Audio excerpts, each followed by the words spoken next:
தெய்வமே, மனன்றியோடு சோத்தரிக்கிறோம். அதிசயங்களை செய்கிறவரே, அற்புதமானவரே, என் தாயின் வயிற்றிலிருந்து என்னை எடுத்தவர் நீரே. எப்பொழுதும் மை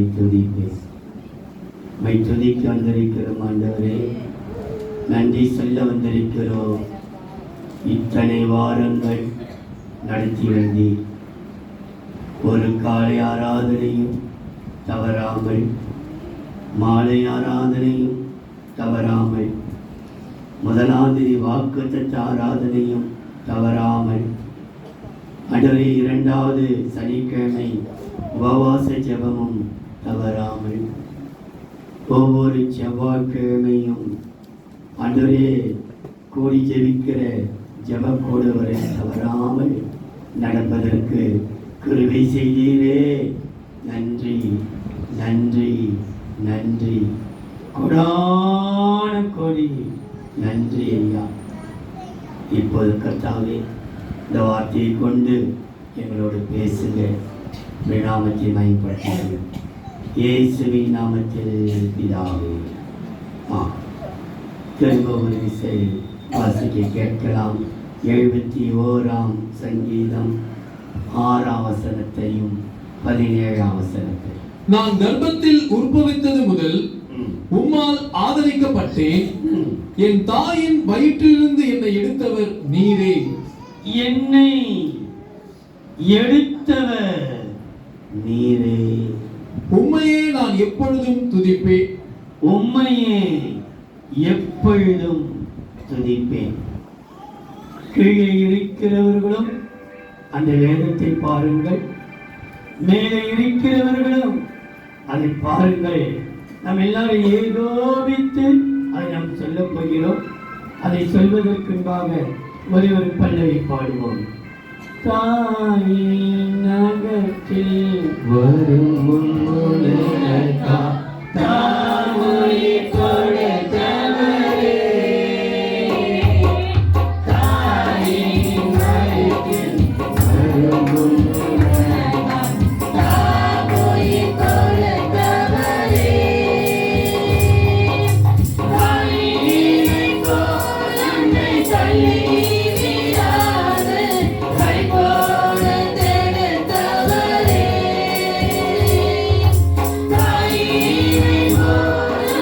Dale.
நீங்க வருகிற ஜனங்களுக்கு அவங்க 8 மணிக்கு வந்து உட்கார்ந்தாங்க. 8 மணிக்கு வந்து உட்கார்ந்தாங்க. ஆனா 8 மணிக்கு வந்து உட்கார்ந்தாங்க. ஆகையினால நீங்க பாருங்க, இனிமேல் யாரா 71ஆம் சங்கீதம் 6ஆம் வசனத்தையும் 17ஆம் வசனத்தையும் வாசிக்க கேட்கிறார். நான் கர்ப்பத்தில் உற்பவித்தது முதல், நான் கர்ப்பத்தில், எல்லாரும் வசனத்தை சொல்லுங்கள், எல்லாரும் வாசிக்கப்படுவது நீங்கள் வாசியுங்கள். நான் கர்ப்பத்தில் உற்பவித்தது முதல் உம்மால் ஆதரிக்கப்பட்டேன். உம்மால் ஆதரிக்கப்பட்டேன். என் தாயின் வயிற்றிலிருந்து, என் தாயின் வயிற்றிலிருந்து என்னை எடுத்தவர் நீரே. என்னை எடுத்தவர் நீரே. உம்மையே நான் எப்பொழுதும் துதிப்பேன். உம்மையே நான் எப்பொழுதும் நம்மை துதிக்க கற்றுக்கிறோம். நம்ம துதிப்போம் ஆண்டவரே. இயேசுவே, என்னை எடுத்தீரே. தாயின் கர்ப்பத்தை எடுத்தீரே. நீ சுதந்திரிக்கிறோம், சுதந்திரிக்கிறோம், சுதந்திரிக்கிறோம், சுதந்திரிக்கிறோம், நீ சுதந்திரிக்கிறோம். 17ஆம் வசனத்தை வாசி. தேவனே, என் சிறு வயது முதல் எனக்கு போதித்து வந்தீர். எனக்கு போதித்து வந்தீர். இதுவரைக்கும் உம்முடைய அதிசயங்களை அறிவித்து வந்தேன். எனக்கு நீ போதித்து உடைய அதிசயங்களை நான் அறிவித்தேன். இன்றைக்கு இந்த வார்த்தை கர்த்தரை துதிப்பதற்காக, நீர் என்னை எடுத்தவர் நீரே. தாயின் வயிற்றிலிருந்து என்னை எடுத்தவர் நீரே. யாரு? என்னை. நம்ம சொல்லுவோம், என்னை தாயின் வயிற்றிலிருந்து எடுத்தவர் நீரே. அதான் நம்ம வந்து உட்கார்ந்து இருக்கிறோம். எப்பொழுதுமே துதிப்பேன், எப்பொழுதுமே துதிப்பேன். துதிப்பதற்காகத்தான் தேவனை கொண்டு வந்து உட்கார. இன்றைக்கு என்னை எதற்காக எடுத்து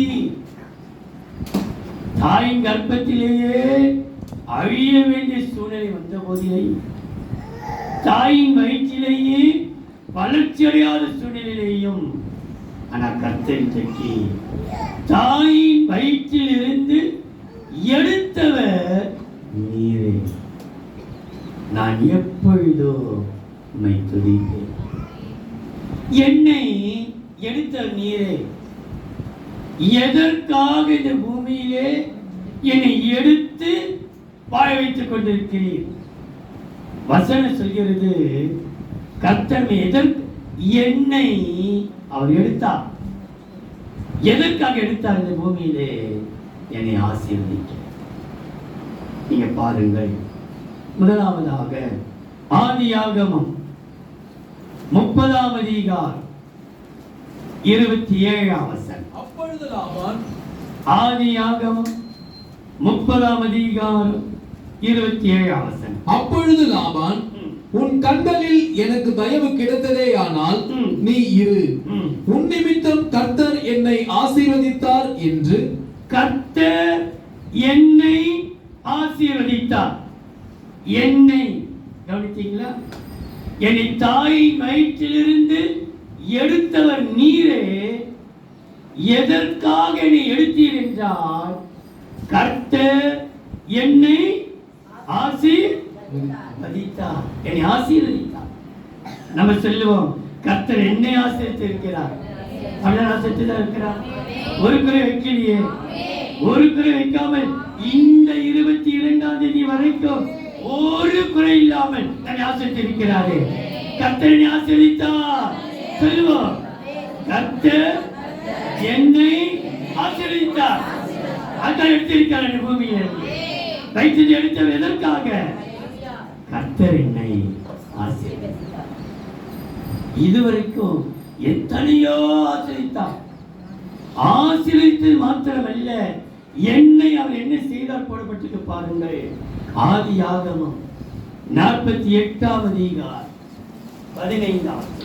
அவன் யோசேப்பை ஆசீர்வதித்து என் பிதாக்களாகிய ஆபிரகாமும் ஈசாக்கும் வழிபட்டு வணங்கிய தேவனும் நான் பிறந்த நாள் முதல் இந்நாள் வரைக்கும் என்னை ஆதரித்து வந்த தேவனும். என்னை ஆதரித்து வந்த தேவன் அவர். என்னை எதற்காக தாயின் வயிற்றில் எடுத்தாரோ அந்த நோக்கம் என்றால் கர்த்தர் என்னை ஆசீர்வதித்தார். என்னை என்று சொல்லும்போது நாம் ஒவ்வொருவரும் அதில் அடங்கியிருக்கிறது. சபையை சொல்லப்படுகிறது கர்த்தர் என்னை ஆசீர்வதித்தது மாத்திரமல்ல, என்னை என்ன செய்தாராம்? ஆதரித்து வந்திருக்கிறார். இதுவரைக்கும் யார் ஆதரித்தார்களோ இல்லையோ கர்த்தர் நம்மை ஆதரித்து வந்தது. நான் பிறந்த நாள் முதற்கொண்டு இந்நாள் வரைக்கும் என்னை ஆதரித்து வந்த தேவன் என்று யாக்கோபு சொல்கிறார். நமக்கு தெரியும், யாவே சொல்லுகிறார். 1 நாளாகமம் 4ஆம் அதிகாரம் 10ஆம் வசனத்திலே யாவே தன் தேவனை நோக்கி, தேவரீர் என்னை ஆசீர்வதித்து என்னை ஆசீர்வதித்து என்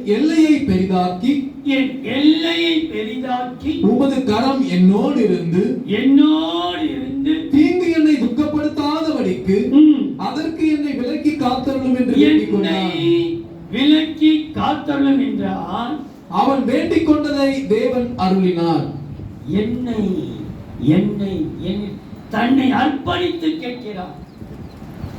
ஆகிய தான் சொல்கிறேன், என்னை அவர் ஆசீர்வதித்தார்.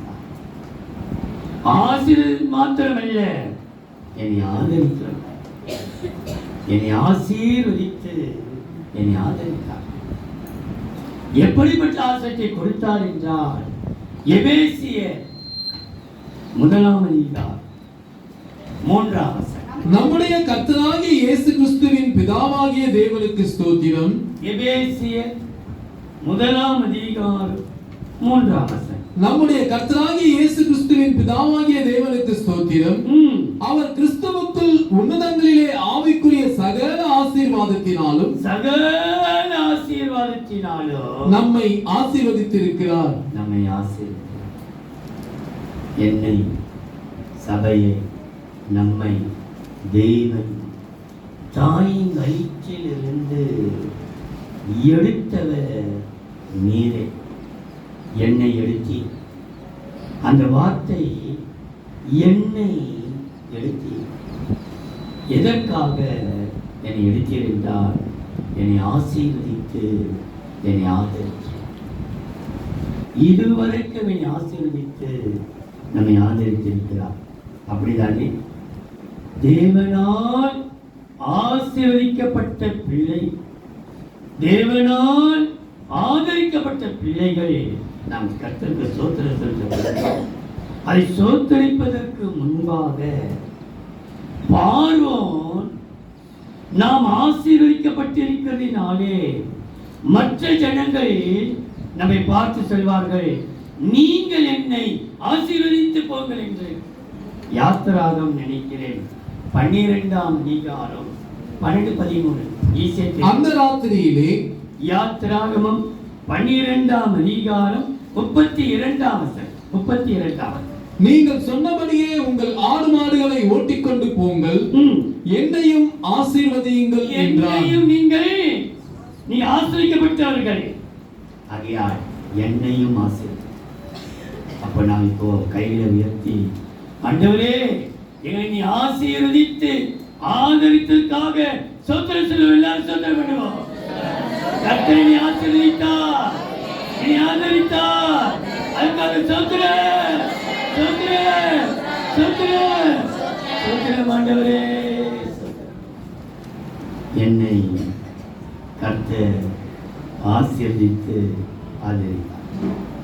இரண்டாவது பாருங்கள், 2 சாமுவேல் 22ஆம் அதிகாரம் 17ஆம் வசனம் 19ஆம் வசனம். உயரத்திலிருந்து அவர் கை நீட்டி, 17, 18, 19, 20, 21 அப்படியே வாசிக்கலாம்.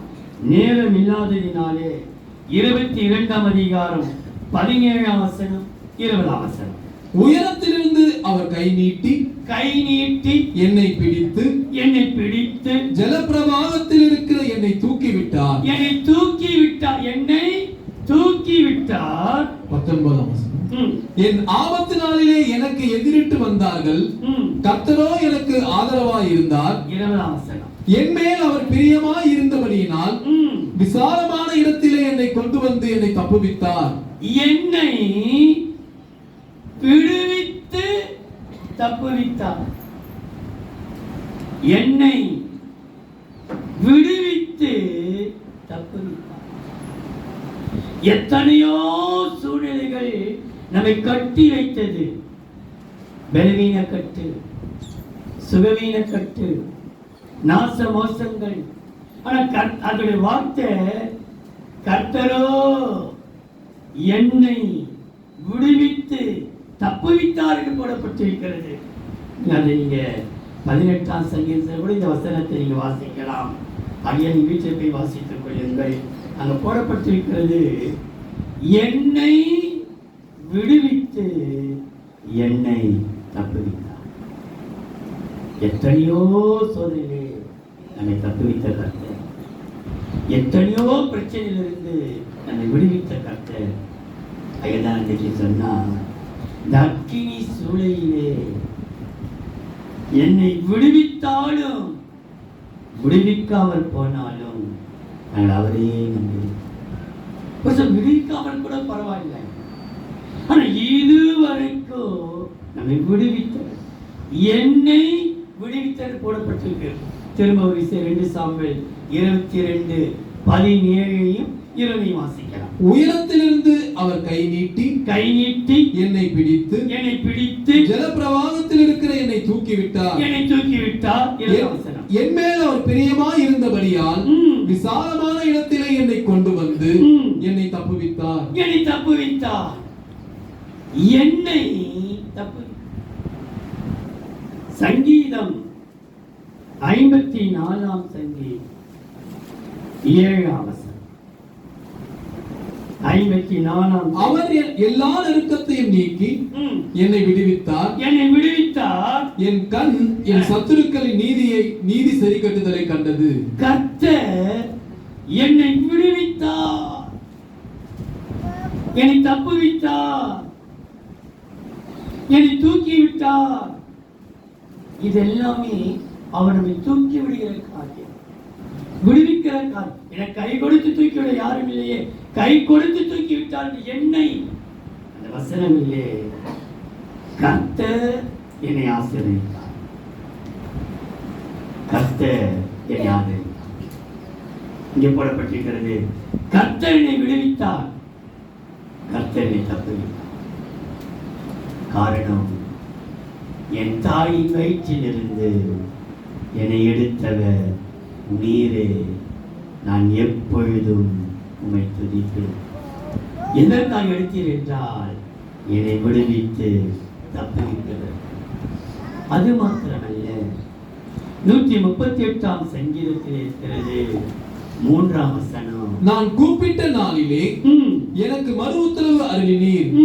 என் ஆத்துமாவிலே பலன் தந்து என்னை தைரியப்படுத்தினீர். என்னை விடுவித்து, ஐயோ விடுவிக்க யாரும் இல்லையே, என்னை தப்புவிக்க யாரும் இல்லையே, சோர்ந்து போகிற வேளையிலே என்னை ஆத்துமாவிலே பலன் தந்து என்னை தைரியம் கர்த்தருக்கு தைரியம். அப்போ கர்த்தர் எந்த நோக்கத்தோடு இந்த பூமியில் நம்மை எடுத்தார் என்றால் என்னை விடுவித்து என்னை தப்புவித்து. ஒரு வசனம் ஞாபகத்துக்கு வருகிறது, எரேமியா 39ஆம் அதிகாரம் 18ஆம் வசனத்தின் முதல் வார்த்தை, நிச்சயமாகவே விடுவிப்பேன் உன்னை. நிச்சயமாகவே நான் உன்னை விடுவிப்பேன். அப்போ கர்த்தர் நம்மை விடுவித்து நம்மை தப்புவித்தார். என்னை நீ விடுவித்து தப்புவித்தீரே, அதற்காக ஸ்தோத்திரம் சொல்லுவோம்.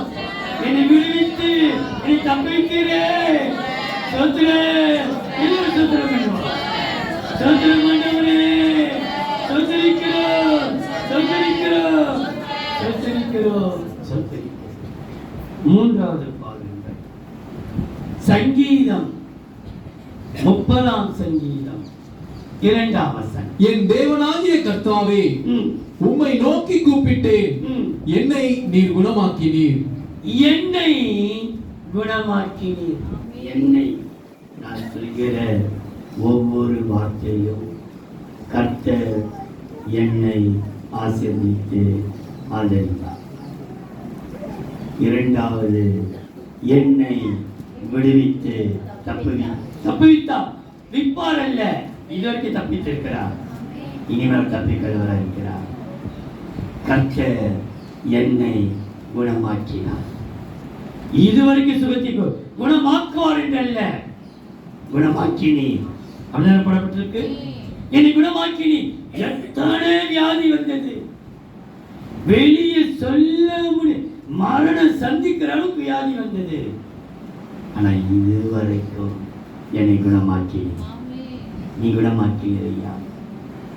இதுவரைக்கும் என்னையும் என் குடும்பத்தையும் என் பிள்ளைகளை என் சபையை என்னை என்று சொல்லி நாம் ஒவ்வொருவரையும், என் தனிப்பட்ட விஷயம் நான் சொல்லவில்லை, நான் சோதரிப்பதற்காக சொல்கிறேன். நீ என்னை குணமாக்கினதே, நம்மளால் ஒரு கருத்து குணமாக்கினான்.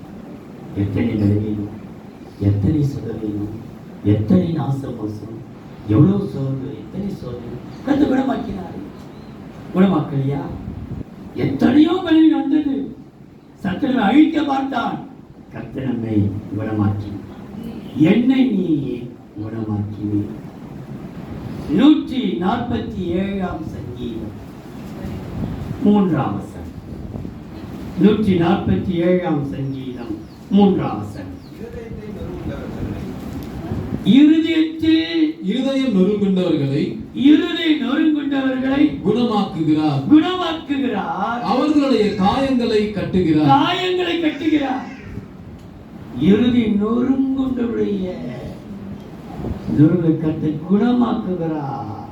அவர் காயம் கட்டுகிறார். எப்படி காயம் கட்டுகிறார் பாருங்கள். எரேமியாவின் புஸ்தகம் 17ஆம் அதிகாரம் 14ஆம் வசனம். கர்த்தாவே, என்னை குணமாக்கும், அப்பொழுது குணமாவேன். என்னை ரட்சியும், அப்பொழுது ரட்சிக்கப்படுவேன். தேவரீரே என் துதி. நீல துதிக்கு பாத்திர. என்னை குணமாக்கினீர், இனிமேலும் என்னை குணமாக்கும். அவனை துதித்துக் கொண்டே அவரை துதிக்க எரேமியா 33ஆம் அதிகாரம் 6ஆம் வசனத்தின்படியே அவர் சொல்லுகிறார், நான் அவர்களுக்கு சௌக்கியமும் ஆரோக்கியமும் வரப்பண்ணி அவர்களை குணமாக்கி அவர்களுக்கு பரிபூர்ண சமாதானத்தையும் சத்தியத்தையும் வெளிப்படுத்துவேன். நான் யூதாவின் சிறையிருப்பையும் இஸ்ரவேலின் சிறையிருப்பையும் திருப்பி முன்னிருந்தது போல அவர்களை கட்டுவித்து, அவர்கள் எனக்கு விரோதமாய் குற்றம் செய்து அவர்களுடைய எல்லா அக்கிரமங்களுக்கும் அவர்களை நீங்களாக்கி சுத்திகரித்து அவர்கள் எனக்கு விரோதமாய் குற்றம் செய்து எனக்கு விரோதமாய் துரோகம் பண்ணின அவர்களுடைய எல்லா அக்கிரமங்களையும் மன்னிப்பேன். அப்போ கர்த்தர் எல்லா காரியத்தையும் கர்த்தர் என்னை குணமாக்கினார். எதற்காக குணமாக்கினார் என்றால் என் காயங்களை கட்ட.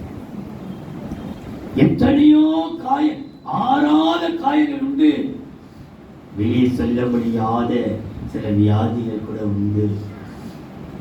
சில பேர் கூட சில வேளையிலே பாஸ்டர், நீங்க யாருக்கும் சொல்லி ஜெபிக்காதீங்க, இந்த வியாதியை நீங்க ஜெபம் மாத்திரம் பண்ணுங்க. அவன் வியாதியை சொல்வதற்கு வேண்டாம் என்று நினைக்கிறார், சொல்ல விரும்பாமல் இருக்கிறார். ஆனால் இங்கே பாருங்கள், என்னை குணமாக்கினி, என் காயங்களை நீ கட்டி. இதே எரேமியா தான் ஒரு வார்த்தையை புலம்புகிறார். எருசலேமை பார்த்து, எருசலேமின் ஜனத்தை பார்த்து, எருசலேமை பார்த்து புலம்பலாய் பாடுகிறார். அந்த புலம்பலின் புஸ்தகம் 2ஆம் அதிகாரமா 2:13 பாருங்கள். 2ஆம் அதிகாரம் 13ஆம் வசனம். எருசலேம் குமாரத்தியே, எப்படி அழைக்கிறது? புலம்பலின் புஸ்தகம் எரேமியாவின் புலம்பல் 2ஆம் அதிகாரம் 13ஆம் வசனம். எருசலேம் குமாரத்தியே, குமாரத்தியே, நான் உனக்கு சாட்சியாக என்னத்தை சொல்லுவேன்? என்னத்தை சொல்லுவேன்? உன்னை எதற்கு ஒப்பிடுவேன்? உன்னை எதற்கு ஒப்பிடுவேன்? சீயோன் குமாரத்தியாகிய கன்னிகையே, கன்னிகையே, நான் உன்னை தேற்றும்படிக்கு உனக்கு எதற்கு நிகர் சொல்லுவேன்? உன்னை தேற்றும்படிக்கு எதற்கு நிகர் சொல்லுவேன்? உன் காயம் சமுத்திரத்தை போல் பெரிதாய் இருக்கிறதே. உன் காயம் எப்படி இருக்குதா? கொஞ்சம் நெஞ்சம் இல்லையா உன் காயம்? உன் காயம் சமுத்திரத்தை பார்க்கிலும் பெரிதா இருக்கிறது. உன்னை குணமாக்குகிறவன் யார்? உன்னை குணமாக்குறது யார்? யார் குணமாக்க முடியும்? யார் உன் காயத்தை கட்ட முடியும்? உன் காயத்துக்கு யார் மருந்து கொடுக்க முடியும்? அவரே அல்லாமல் வேற யாராலும் காயம் கட்ட முடியும்? யாருக்கு? அப்படின்னா நம்மை குணமாக்கி காயம் கட்டுகிறது. நாம் செல்லுவோம், ஆண்டவரே நீ என்னை குணமாக்கினீ, என் காயத்தை கட்டுகிறேன். அதற்காக சோத்திரம் சொல்லுவோம். சோத்திரம் ஆண்டவரே, சோத்திரம் ஆண்டவரே, என்னை குணமாக்கினீரே, என் காயங்களை கட்டுகிறேன். உமக்கு சோத்திரம் அப்பா, உமக்கு சோத்திரம். 4ஆவது ஏசாயாவின் புஸ்தகம் 49ஆம் அதிகாரம் 2ஆம் வசனம். அவர் என் வாயை கூர்மையான பட்டயமாக்கி. ஏசாயா 49ஆம் அதிகாரம் 2ஆம் வசனம். அவர் என் வாயை கூர்மையான பட்டயமாக்கி தமது கரத்தின் நிழலினால் என்னை மறைத்து என்னை துலுக்கமான அம்பாக்கி என்னை தமது அம்பரா துணியிலே மூடி வைத்தார். என்னை மூடி வைத்தார், என்னை மூடி மறைத்தார். அந்த வசனம் என்னை மறைத்து என்னை மூடி வைத்தாராம். அவர் அப்படி நம்மை சூழ ஒரு எந்த ஆயுதமும் நம்மை வாய்க்காதபடிக்கு, எந்த வைரஸும் நம்மை தொடாதபடிக்கு, எந்த மாய மந்திரங்களும் நம்மை மேற்கொள்ளாதபடிக்கு நம்ம என்ன செய்தாராம்? என்னை மூடி வைத்தார். அப்படிதான் என்னை மறைத்து என்னை மூடி வைத்தார். நான் சொல்கிற ஒவ்வொரு வசனத்திலேயும் என்னை ஆசீர்வதித்தார், என்னை குணமாக்கினார், என்னை விடுவித்தார், என்னை மூடி வைத்தார். வைப்பார் அல்ல, இதுவரைக்கும் வைத்திருக்கிறார், இனிமேல் வைக்க வைக்கிறார். நான் எதிர்காலத்தை சொல்லல, நிகழ்காலத்திலே கடந்த காலத்தில் சொல்கிறேன். இந்த டிசம்பர் 22ஆம் தேதி வரைக்கும் தாயின் வயிற்றில் எடுத்தவர் நீரே. எப்போதுமே துதிப்பேன்.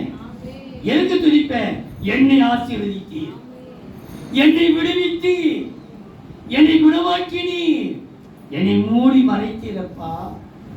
இதுவரைக்கும் எத்தனை ஆயுதங்கள், கல்லடி, சொல்லடி, அம்படி, எத்தனை அடி வந்தது. நான் கர்த்தர் மூடி வைத்தேன். யார? நீங்க சொல்லுங்க.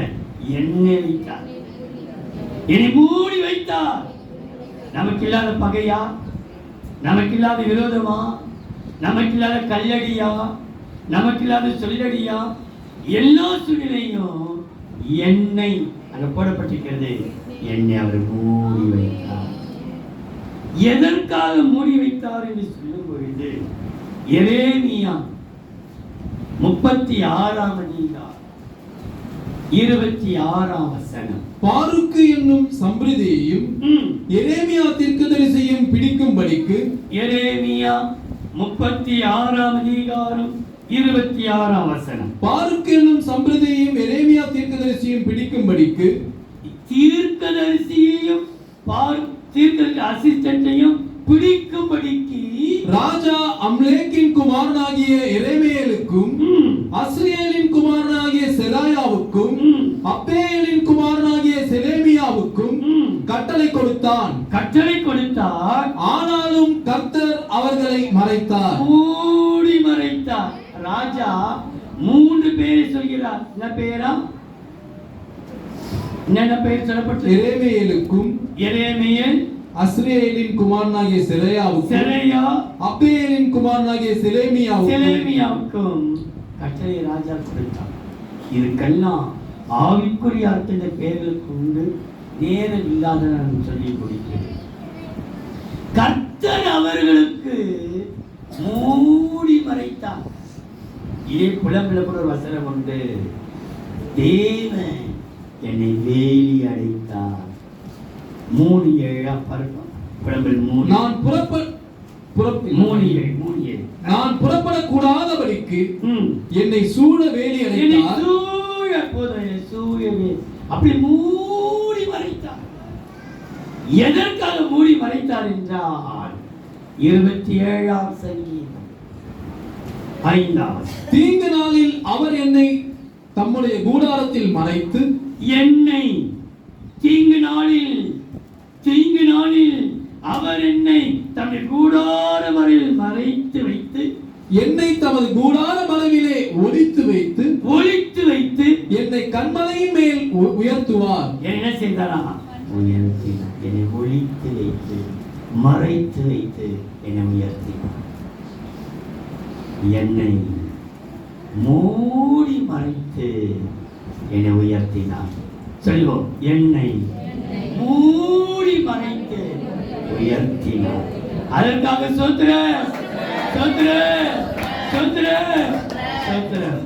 கடைசியா 2 தீமோத்தேயு 4ஆம் அதிகாரம் 17ஆம் வசனம். கர்த்தரோ எனக்கு துணையாக நின்று என்னாலே பிரசங்கம் நிறைவேறுகிறதற்காகவும் புறஜாதியார் எல்லாரும் கேட்கிறதற்காகவும். 2 தீமோத்தேயு 4ஆம் அதிகாரம் 17ஆம் வசனம். கர்த்தரோ எனக்கு துணையாக நின்று என்னாலே பிரசங்கம் நிறைவேறுகிறதற்காகவும் புறஜாதியார் எல்லாரும் கேட்கிறதற்காகவும் என்னை பலப்படுத்தினார். என்னை என்ன செய்தாரா?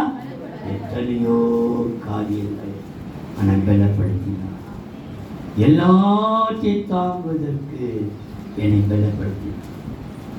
என்னை நாம் சொல்லுவோம், என்னை பலப்படுத்தினார். என்னை பலப்படுத்துகிற கிறிஸ்துவினாலே எல்லாவற்றையும் செய்ய பயன்பட்டு என்னை பலப்படுத்துகிற கிறிஸ்துவினாலே என்னை பலப்படுத்தினார். எத்தனையோ காரியங்கள் நம்மை அசைக்க பார்த்த போதிலையும் இன்றைக்கு நிற்கிற வரைக்கும் என்னை கர்த்தர் பலப்படுத்தினார். இதே என்னை பலப்படுத்தினால் என்று சொல்வதற்கு இதே வார்த்தை வருகிறது. 1 தீமோத்தேயு 1:12 பாருங்கள். என்னை பலப்படுத்துகிற நம்முடைய கர்த்தராகிய இயேசு கிறிஸ்து என்னை பலப்படுத்தினாரே. எதற்காக என்னை பலப்படுத்தினார் என்றால், என்னை பலப்படுத்துகிற கிறிஸ்து, என்னை பலப்படுத்துகிற நம்முடைய கர்த்தராகிய இயேசு கிறிஸ்து என்னை உண்மையுள்ளவன் என்று என்னை என்ன செய்தாரா? உண்மையுள்ளவன் என்று. நான் உண்மையா இருக்கிறானா எனக்கு தெரியல, ஏதோ என்னை உண்மை உள்ளவன் என்று எண்ணி இந்த ஊழியத்திற்கு ஏற்படுத்தினபடியால் அவரை ஸ்தோத்திரிக்கிறேன். ஏற்படுத்தினாரே, என்னை பலப்படுத்தினாரே, ஊழியத்துக்கு ஏற்படுத்தினாரே, கொண்டு உட்கார வைத்தாரே, பாட வைத்தாரே, ஜெபிக்க வைக்கிறாரே, இந்த ஊழியத்துக்கு உன்னை கொண்டு பெரிய காரியம் செய்து கொண்டிருக்கிறாரே. என்னை பலப்படுத்தினார். எதற்காக பலப்படுத்தினார்? ஊழியம் செய்வதற்காக என்னை பலப்படுத்தினார். என் தாயின் வயிற்றிலிருந்து என்னை எடுத்தவர் நீரே. நான் எப்பொழுதும் உம்மை துதிக்கிறேன். அன்பின் தெய்வம், நன்றியோடு உம்மை ஸ்தோத்திரிக்கிறோம்.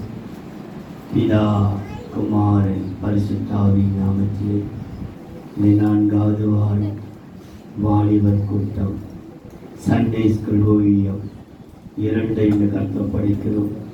ஆண்டவரே, எங்கள் பிள்ளைகள் உமக்கு நன்றியாயிருக்க நீ கிருபை செய்தீரே, உமக்கு ஸ்தோத்திரம். என்னை ஆசீர்வதித்து என்னை விடுவித்து என்னை குணமாக்கினீர், என்னை மூடி மறைத்தீர், என்னை பலப்படுத்தினீர். என்னை பலப்படுத்திய கிறிஸ்துவினாலே இதுவரைக்கும் இந்த ஓயத்தை நாங்கள் செய்வதற்கு பலன் தந்தீரே. உமக்கு ஸ்தோத்திரம். வந்திருக்கிற ஒவ்வொரு கர்த்தர் ஆசீர்வதிப்பீராக, ஆசீர்வதிப்பீராக, ஆசீர்வதிப்பீராக. இயேசுவின் நாமத்தில் பிதாவே. ஆ